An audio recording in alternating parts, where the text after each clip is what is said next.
వాళ్ళంతా ఆడంగి ఎదవలని కూడా ఈ సందర్భంగా తెలియజేసుకుంటున్నా. వాళ్ళకు ఓట్లేసిన పనికి మాలిన ఎదవలకి అందరికీ చెప్తున్నా, మీరు ఒక అమ్మ అబ్బకు పుట్టుంటే, ఒక అబ్బామ్మకు పుట్టినానంటే నువ్వు పుట్టావో తెలుసుకో ముందు. నీకు అనుమానంగా ఉందా? ఎక్కడి నుంచి వస్తాయి ఈ మాటలు మీకు? నువ్వు పోయి టెస్ట్ చేసుకుంటావు ముందు.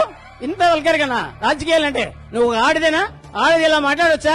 అయినా సిగ్గు శరం ఉండాలా? ఆడదిగా పుట్టి అమ్మ అబ్బ గురించి మాట్లాడుతా ఉందంటే ఆమె అసలు ఎట్లా మానవ జన్మెత్తిందో మాకైతే అర్థం కావడం లేదు. మీ అమ్మ మీ అబ్బకి బతుకుంటే ఇటువంటి దాన్ని మనం కన్యామా అని వాళ్ళే చేదరించుకుంటారు, మిట్టుతో కొట్టుంటారు. విమర్శించమని చెప్పండి, పద్ధతిగా విమర్శించమని చెప్పండి. చాలా రోజుల తర్వాత రోజాకి నగిరిలో కౌంటర్ ఇచ్చే వాళ్ళు దొరికారండి. అది కూడా వైసీపీ పార్టీలోనే ఉన్నారు వాళ్ళు.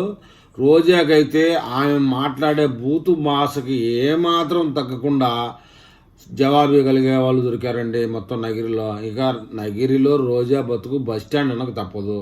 ఎందుకంటే ఆమె ఒక అమ్మ ఒక అబ్బా ఓట్లేసిన వాళ్ళందరినీ కలిపి తిడుతుంటే ఓర్చుకోలేక ఆ పార్టీలో వాళ్ళ లీడర్స్ ఆమె కౌంటర్ ఇచ్చారండి.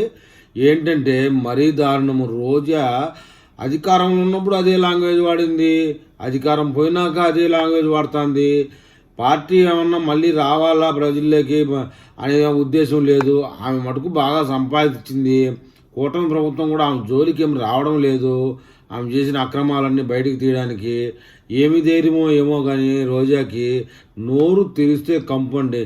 మొత్తానికి రోజాకి ఆ పార్టీకి సంబంధించిన వాళ్ళే కౌంటర్ ఇవ్వడం అనేది సంతోషించదగ్గ విషయమే. కానీ మొత్తానికైతే వీళ్ళ దెబ్బకి రోజా నగరంలో ఖాళీ చేసిపోవాల్సిందేనండి.